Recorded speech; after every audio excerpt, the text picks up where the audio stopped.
Hello အားလုံးပဲမင်္ဂလာပါရှင် Scholars Education Center ကနေပြီးတော့ပြန်လည်ကြိုဆိုလိုက်ပါတယ်ဒီနေ့မှာတော့ကျမတို့ဒီ Grade 9 သင်ရိုးသစ် Unit 1 က Lesson 4 ပေါ့နော် Writing အပိုင်းကိုအတူတူလေ့လာကြည့်မယ်အဲ့လိုဆိုတော့ဒီ Lesson 4 မှာက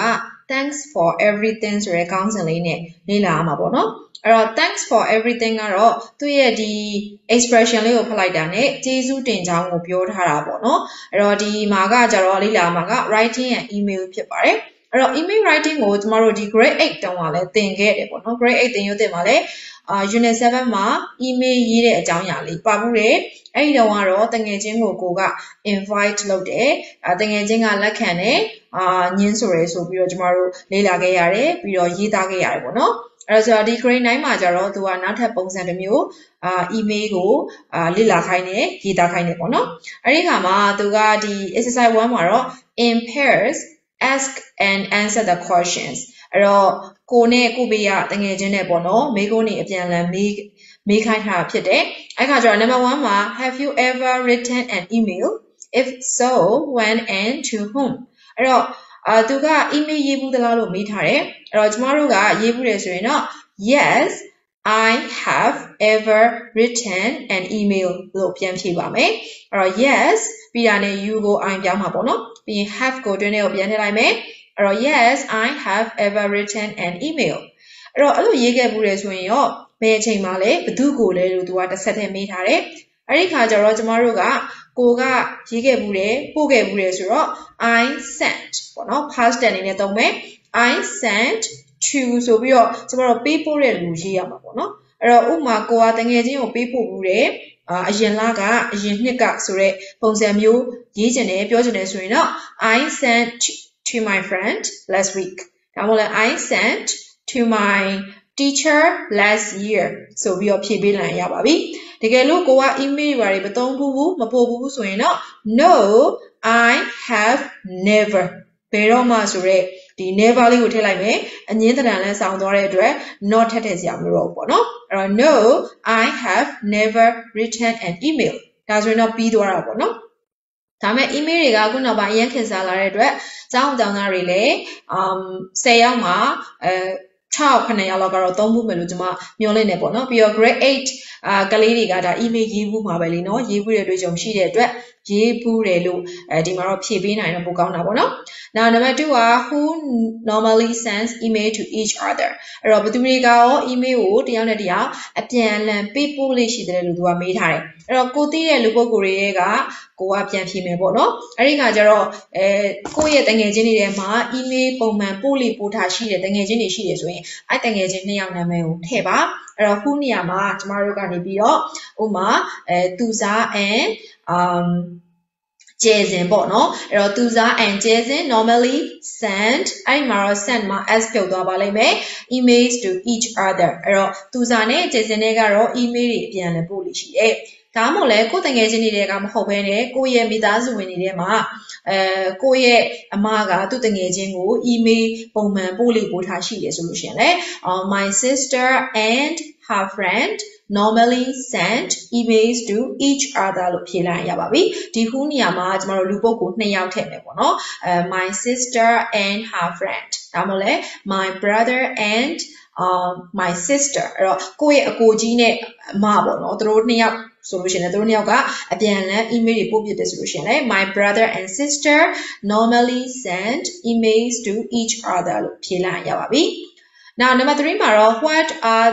the essential parts of an email အဲ့တော့ essential ကတော့မရှိမဖြစ်အရေးကြီးသောဆိုတဲ့အိဗယ်ဖြစ်တယ် parts ကအစိတ်ပိုင်းတွေကိုပြောတာဖြစ်ပါတယ် of an email ဆိုတော့ email တစ်စောင်မှာမရှိမဖြစ်ပါဝင်ရမယ့်အစိတ်ပိုင်းတွေကိုသူကမေးထားပြီအဲ့တော့ဒီပိုင်းလေးအတွက်ကိုတော့ကျွန်မက grade 8စာအုပ်ကလေးကိုပြန်ပြီးတော့ဘယ်လိုပြောရမလဲကိုကားစီခြင်းနေပေါ့နော်ကျောင်းသားတွေပဲဖြစ်ဖြစ်ဆရာမတွေပဲဖြစ်ဖြစ် grade 8သင်ရိုးစာအုပ်မှာ unit 7အပိုင်းလေးကိုပြန်ကြည့်ပါအဲ့ဒီမှာဆိုလို့ရှိရင်သူကဒီ part of email ကိုပေးထားတယ်ပေါ့နော် email မှာပါမယ့်အစိတ်ပိုင်းလေးတွေကိုသူပေါ့နော်ဒီလိုမျိုးပုံလေးတွေပြထားတယ်ပေါ့နော်ကျွန်မလည်းအဲ့စာလေးကိုဖွင့်ထားတယ်အဲ့ဆိုတော့သူကကျမတို့ဒီဟာလေးကိုမဖြည့်ခင်ပေါ့နော်ခဏဒါလေးကို hold လုပ်ထားမယ်အောက်ကဟာလေးရှင်းသွားလိုက်မယ်ပြီးတော့မှကျမအပေါ်ပြန်လာပြီးဖြည့်ပေးမယ်ပေါ့နော်အဲ့တော့ exercise 2A လေးကိုလည်းခဏskip လုပ်မယ် exercise 2B ကိုတစ်ချက်ကြည့်ပါမယ်ဒီမှာ email ရေးသားထားတဲ့ sample လေးပေါ့နော်နမူနာလေးကိုသူကပေးထားတယ် read the email and answer the questions that follow ဒီ email ကိုဖတ်မယ်ပြီးရင်ဒီ email ရဲ့အောက်မှာသူမေးခွန်းမေးထားတာရှိတယ်ပေါ့နော်အဲ့ဒါလေးကိုဖြေပေးရမှာအဲ့တော့ဒီ email ကိုကြည့်လိုက်တဲ့အခါကျတော့ from ဆိုပြီးတော့သူကပေးထားတယ်အဲ့တော့ from ဆိုပြီးတော့ဒီမှာthat@gmail.com ပေါ့နော်ဒါကတော့ email address ဖြစ်ပါတယ်ပြီးလို့ရှိရင် to အဲ့တော့ from ဆိုရဲကကျွန်တော်သိပြီဒါပေးဖို့သူကသူ့ရဲ့ email လိပ်စာကိုရေးထားခြင်းဖြစ်တယ် to ဆိုတော့သူပေးဖို့မဲ့လိပ်စာကိုရေးထားတာပေါ့နော်အဲ့တော့ဘယ်သူကိုပေးဖို့မှာလဲဆိုတော့ညံလင်းဒီမှာဆိုလို့ရှိရင် 07@gmail.com လို့ရေးထားပါတယ်ပြီးရင် cc မှာတော့ဘာမှရေးမထားဘူး now subject အကြောင်းအရာပေါ့နော် subject ကအကြောင်းအရာမှာတော့ thanks for the notes လို့ရေးထားပါတယ်အဲ့ဒီအတွက်ဒီ notes တွေငှားရမ်းထားတဲ့အတွက်ကျေးဇူးတင်ကြောင်းကိုဒီတက်အောင်ကညံလင်းကိုပေးပို့ချင်တာပေါ့နော်တငယ်ချင်းကိုပေါ့အဲ့တော့သူကဒီမှာဒီကညံလင်းဆိုပြီးတော့စထားပါတယ် Thank you so much for lending me the notes of the lessons that I missed during my absence အဲ့တော့သူ့ရဲ့ပြက်ကွက်မှုပေါ့နော်အဲ့တော့တက်အောင်ကကြောင်းပြက်ခဲ့တယ်ထင်တယ်ကြောင်းပြက်တဲ့အတော်တွင်းမှာငါလွတ်သွားတယ်ဒီမှာ miss ကလွဲချော်သွားတာလွတ်သွားတာပေါ့နော်လွတ်သွားတဲ့သင်ခန်းစာတွေရဲ့ notes တွေမှတ်သားချက်တွေပေါ့နော်အဲ့ဒီမှတ်သားချက်တွေကိုငါ့ကို lending ဆိုတာငါပေးတာငါ့ကိုငါပေးတဲ့အတွက်ကျေးဇူးအများကြီးတင်ပါတယ်ဆိုပြီးတော့သူကစချင်းမှာပဲကျေးဇူးတင်စကားကိုသူပြောထားတယ်That's very kind of you အဲ့ဒီ that's very kind of you ကကျမတို့ lesson 1မှာတော့လေ့လာခဲ့ရတဲ့expression လေးပေါ့နော်တစုံတစ်ယောက်ကိုကျေးဇူးတင်တဲ့အခါမှာ thank you ကယိုးဤနေတဲ့အတွက်နောက်တစ်မျိုးအနေဖြင့်ကျေးဇူးတင်လိုက်တာပေါ့နော် That's very kind of you That's very nice of you ပြောလို့ရတယ်ပေါ့နော်အဲ့တော့ကျေးဇူးတင်လိုက်တာပဲအရန်ကျင်တတ်တာပဲမင်းကအရန်သိတတ်တာပဲဆိုတဲ့အဓိပ္ပာယ်မျိုးပေါ့နော် When I copy the notes အဲ့ဒီ notes တွေကိုငါ copy ကူးလိုက်တဲ့ချိန်မှာ chart ကူးလိုက်တဲ့ချိန်မှာ I found that some of the lessons were too hard for me အဲ့တော့ဒါကဒီအကြောင်းအရာဒီပြီးသွားပြီပေါ့နော်အဲ့အတွက်ဒီထဲမှာသုံးထားတဲ့ tense က past tense သုံးထားတယ်အဲ့တော့ငါတွေ့ခဲ့ရတယ် I found that some of the lessons သင်ခန်းစာတချို့ဟာ were too hard for me ငါအတွက်တော့အရန်ခက်နေခဲ့တယ် I really need your help ငါမင်းရဲ့အကူအညီကိုတကယ်လိုအပ်နေတယ်Would you mind explaining the lessons that I don't understand? အဲ့တော့ would you mind ဆိုတဲ့အသုံးလေးပြန်ပါလာပြီဒီ unit မှာပါတဲ့ grammar ပေါ့နော် grammar pattern ထည့်သုံးထားတာဖြစ်တယ် Would you mind ရဲ့နောက်မှာ ing လိုက်ထားတဲ့အတွက်ဒါက request ဖြစ်ပါတယ်တကယ်ချင်းကိုမေတ္တာရက်ခံနေတာလုပ်ပေးဖို့တောင်းဆိုတာပေါ့နော်အဲ့တော့ငါနားမလည်တဲ့သင်ခန်းစာတွေကိုရှင်းပြပေးနိုင်မလားဆိုပြီးတော့တကယ်ချင်းကိုတောင်းဆိုထားတာဖြစ်ပါတယ်one more thing နောက်တစ်ချက်ပေါ့နော်Do you mind if I return your notes this weekend? အဲ့တော့သူကနောက်တစ်ချက်အနေနဲ့တကယ်ချင်းကိုသူက permission လဲတောင်းထားသေးတယ် Do you mind ရဲ့နောက်မှာ if pattern ကိုသုံးထားတဲ့အတွက်ဒါသူများရဲ့ခွင့်ပြုချက်ကိုယူနေတာသူလုပ်ချင်တဲ့အရာလေးကိုတကယ်ချင်းကိုသူခွင့်ပြုချက်တောင်းနေရပါတော့အဲ့တော့နောက်တစ်ချက်ကသူကဘာကိုခွင့်ပြုချက်တောင်းလဲဆိုတော့ I return your notes ပြန်ပေးမယ်This weekend ဒီတစ်ပတ်စနေတနင်္ဂနွေမှာပြန်ပေးပြရစီနော်တဲ့ပြန်ပေးရင်ရောအဆင်ပြေမလားတဲ့ဆိုပြီးတော့သူကတကယ်ချင်းကိုခွင့်ပြုချက်တောင်းထားပါတယ်အဲ့တော့ now I have recovered from my illness အဲ့တော့ illness ကတော့ဖျားနာမှုကိုပြောတာဖြစ်တယ်အဲ့တော့သူနေမကောင်းတာကနေပြီးတော့ recover ဆိုတာကပြန်လည်သက်သာလာပြီပြန်လည်ကောင်းမွန်လာပါပြီတဲ့I think I will be able to attend classes next week နောက်တစ်ပတ်ဆိုရင်တော့ငါအတန်းတွေကိုတက်နိုင်မယ်လို့ထင်ပါတယ်အဲ့တော့ဒါကနောက်လာမဲ့ future ဖြစ်တဲ့အတွက်ဒီမှာသူက future tense ကိုသုံးထားပါတယ် Thanks for everything နောက်ဆုံးမှာလည်းတကယ်ချင်းကိုကျေးဇူးတင်ကြောင်းနဲ့ညီကုန်းချုပ်သွားတယ်ပေါ့နော်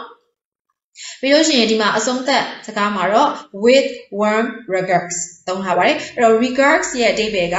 ကျမတို့သတိရခြင်းများစွာချစ်ခြင်းများစွာမေတ္တာဆိုတဲ့အဓိပ္ပာယ်ပေါ့နော်ဒီမှာတော့ with warm regards ဆိုတဲ့အတွက်နှွေးထွေးတဲ့မေတ္တာများစွာဖြင့်ဆိုတဲ့အဓိပ္ပာယ်ရတယ်တက်အောင်ဆိုပြီးတော့တက်အောင်ကရေးသားထားတာဖြစ်ပါတယ်အဲဆိုတော့ဒီ email ကိုဖတ်ပြီးတဲ့အခါမှာခုနကကျွန်မပြောလို့ပဲ grade 8 test ပေါ်လေးပေါ့နော်အရင်ကကိုလေ့လာခဲ့မှုတဲ့ကိုသင်မှုတဲ့ grade 8 test ပေါ်လေးရဲ့ unit 7 လေးကိုပြန်ကြည့်ကြည့်ပါစာမျက်နှာ70မှာပါပါတယ်ဒီ email ရဲ့ပုံစံကိုဘေးကနေပြီးတော့သူကအစိပ်ပိုင်းလေးတွေကိုတစ်ခုချင်းစီပြထားတာပေါ့နော်အဲ့ဒါလေးကိုကျွန်တော်တို့ပြန်ကြည့်လိုက်မယ်ဆိုလို့ရှိရင်ဒါ email တစ်ခုမှာပါမယ် essential ခုနမေးခဲ့တဲ့ essential parts ကိုသိသွားပြီเนาะအဲ့ခါကျတော့ဒါလေးနဲ့ရှင်းကြည့်မယ်ဆိုရင်ပထမအဆုံး from ဆိုတဲ့ဟာလေးကဒါ sender ဖြစ်ပါတယ်ပေးပို့သူပါဒီထဲမှာ sender ဆိုပြီးတော့ senders email address ပေါ့เนาะပေးပို့သူရဲ့ email လိပ်စာဖြစ်ပါတယ် now to ကကျတော့ဒါကျမတို့ကလက်ခံသူ recipient ရဲ့ email address ဖြစ်ပါတယ်ဒီ to ကတော့လက်ခံသူရဲ့ email address ပါပြီးရင် CC ကတော့ဒါအတူကောက်ရေးထားတာပေါ့နော်သူကဘာလဲဆိုတော့သူကဒီ carbon copy ပါ carbon copy ကကျမတို့ဒီပြေစာတွေပါရေးတဲ့အခါကျရင်လည်းအောက်မှာမှင်ကန်ရှိတယ်နော်အပေါ်မှာရေးထားတဲ့စာကိုအောက်ကတစ်ထပ် copy ကူးလိုက်တဲ့သဘောမျိုးပဲအဲ့လိုပဲဒီမှာလည်း carbon copy ဆိုတာကသူကဘေးမှာ explanation မှာပါပါတယ် used to show that a copy is being sent to another person ဒီ email ကိုပဲကျမတို့ကနောက်ထပ်လူကိုလည်းသိစေချင်တဲ့သဘော copy သဘောမျိုးလေးပေါ့အဲ့တော့ဒီမှာလက်ခံမဲ့သူကတော့ညံလင်းဖြစ်ပါတယ်ညံလင်းကအဓိက main recipient သူကအဓိကလက်ခံမဲ့သူဒါပေမဲ့သူကမှတစ်ဆင့်ပြန်ပွားပြီးတော့ကျန်တဲ့လူတွေကိုသိစေချင်တယ်ဆိုရင်ကျမတို့ CC ခံပြီးတော့ကျန်တဲ့ email address တွေထည့်မှာပေါ့အဲ့တော့အဓိကတော့ညံလင်းပဲဒါပေမဲ့ကျမကဒီညံလင်းကိုပြောတဲ့အကြောင်းအရာကိုညံလင်းအမကိုလည်းသိစေချင်တယ်ညံလင်းအမေကိုလည်းသိစေချင်တယ်ဆိုရင်တော့အမေနဲ့အမရဲ့ email address ကိုဒီ CC မှာထည့်ပေးရမှာဒါဆိုရင်တော့ညံလင်းလည်းဒီစာကိုဖတ်မိမယ်သူ့အမေတွေအမတွေချီကိုလည်းစာရောက်သွားမယ်ပေါ့နော်အဲ့လိုအဓိပ္ပာယ်ဖြစ်ပါတယ် now subject ကတော့ဒါကဒီကျမတို့ရေးသားခြင်းရဲ့အကြောင်းအရာပေါ့နော်အဲ့တော့ subject ဆိုတာကတနည်းအားဖြင့် title ခေါင်းစဉ်လို့လည်းပြောလို့ရတယ် the reason for writing the email ရေးရခြင်းရဲ့ရည်ရွယ်ချက်ပေါ့နော်ဘာကြောင့်ရေးတာလဲဆိုတဲ့ဟာကို subject မှာဖတ်ကြည့်လိုက်ရင်သိပြီအဲ့တော့ဒီ subject ရေးတဲ့အခါမှာကျမတို့ကစာကြောင်းရေးလို့မရပါဘူးဒါသတိပြုရန်ချက်ပေါ့နော်စာကြောင်းကြီးI thank you for the notes ရေးလို့မရပါဘူးသူကကျမတို့ဒီစကားစုဖြစ်ရမယ်ပေါ့နော်ပဖိုင်ယန်ကြီးလေးပဲဖြစ်ဖြစ် noun phrase လေးပဲဖြစ်ရမယ်စကားစုလေးပေါ့နော်အကြောင်းအရာလေးကိုတိုးတဲ့ရှင်းရှင်းနဲ့ထိမိမိလေးခေါင်းစဉ်လေးတက်ပေးလိုက်ရင်ရပြီအကြောင်းပြချက်လေးရေးပေးလိုက်ရင်ရပါပြီပြီးလို့ရှိရင်တော့ကျမတို့ကဒီကိုပြောချင်တဲ့သူကိုနှုတ်ဆက်စကားပေါ့နော် salutation လို့ခေါ်တယ်သူကနောက်မှလည်းထပ်ရှင်းပေးထားတယ် a word or phrase used at the beginning of a letter as a greeting နှုတ်ဆက်တဲ့အနေနဲ့စာရဲ့အစမှာထည့်ပေးထားတာဖြစ်တယ် salutation နှုတ်ဆက်စကားလေးပေါ့နော်တဦးနဲ့တူတွေ့တဲ့အခါကျတော့အရင်ဆုံးကျမတို့ဘယ်လိုပြောရမလဲစပြီးတော့နှုတ်ဆက်လိုက်တာပေါ့နော်အဲ့တော့ dear ညံလင်းဆိုပြီးတော့တငယ်ချင်းနာမည်လေးကိုသူစပြီးတော့နှုတ်ဆက်ထားပါတယ်မြန်မာလိုဆိုရင်တော့ညံလင်းရေးပေါ့ဆိုတော့ dear ညံလင်းလို့ရေးပြီးတော့ comma လေးခံပေးရတယ်ပြီးတဲ့အခါကျရင်တော့ဒါကကျတော့ကျမတို့အဓိက body လို့လည်းခေါ်တယ် main content အဓိကအကြောင်းအရာကြီးစာကိုကြီးပေါ့နော်ဆိုတော့အဲ့ဒီစာကိုမှာတော့ကိုကကျေးဇူးတင်တယ်ဆိုရင်ဘာကြောင့်ကျေးဇူးတင်တာလဲဘာတွေလုပ်ပြီးလို့လဲဆိုတော့အသေးစိတ်ချက်လက်တွေကိုရေးသွားမှာဖြစ်တယ်ပြီးလို့ရှိရင်တော့ကျမတို့ဒီအောင်နာလေးမှာ leave taking လို့လည်းခေါ်တယ်နှုတ်ဆက်ထွက်ခွာတဲ့စကားသူကကျတော့ခုနစတင်နှုတ်ဆက်တာမဟုတ်နှုတ်ဆက်ထွက်ခွာတော့မယ်ကိုယ်စာကိုပြီးသွားပါပြီဆိုတော့စကားလေးပေါ့နော်ခြံခဲ့မယ် the act of saying goodbye မှာပဲနော်နှုတ်ဆက်တဲ့ခါပြောတဲ့အနေထားစာသားလေးရေးပေးမှာပေါ့နော်အဲ့တော့ဒီမှာဆိုလို့ရှိရင် with warm regards လို့ရေးထားတယ်ကျမတို့ best ကိုလည်းသုံးလို့ရတယ် best best နဲ့သုံးပြီးတော့ best regards ဒါမှမဟုတ်လဲ nice regards သုံးလို့ရတယ် kind regards ဒါမျိုးတွေရမယ် best wishes တို့เนาะဒါမျိုးတွေလည်းရေးလို့ရတယ်ပြီးရင် comma လေးခံပြီးတော့ဒီရေးသားသူရဲ့နာမည်လေးပေါ့เนาะတက်အောင်ဆိုပြီးတော့ရေးပေးလိုက်ရပါပြီဒါဆိုရင်တော့ဒီ email ကိုလည်းကျွန်တော်တို့ဖတ်ပြီးသွားပြီ email မှာပါတဲ့အစိပ်ပိုင်းလေးကိုလည်းခုသိသွားပြီပေါ့နော်အဲဆိုအပေါ်လေးကိုတစ်ချက်ပြန်သွားမယ်အဲ့တော့ဒီမှာ what are the essential parts of an email မှာပြန်ရေးတဲ့အခါကျရင် the essential parts of an email are ဆိုပြီးတော့ sender email address เนาะပေးပို့သူရဲ့လိပ်စာပါရမယ်ဒါထိတ်ဆုံးမှာပါတာအဲ့တော့ senders email address เนาะပြီးလို့ရှိရင်နောက်ဒုတိယအချက်အနေနဲ့ကrecipients email address လက်ခံသူရဲ့ email လိပ်စာပါရမယ်ဒီနှစ်ချက်ကမပေါက်မဖြစ်ပဲဒါတွေရှိမှလည်းပို့လို့ရတာပေါ့နော်အဲ့ဒီ email ကိုတော့မှပဲကျမတို့ဒါစာရေးသားရင်တော့ဒါတစ်မျိုးပေါ့နော်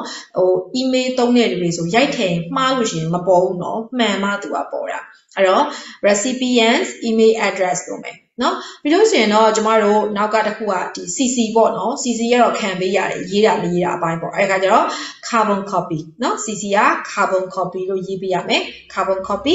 ပြီးလို့ရှိရင်နောက်တစ်ခုက subject နော် subject ပါရမယ် ပြီးလို့ရှိရင်နောက်က salutation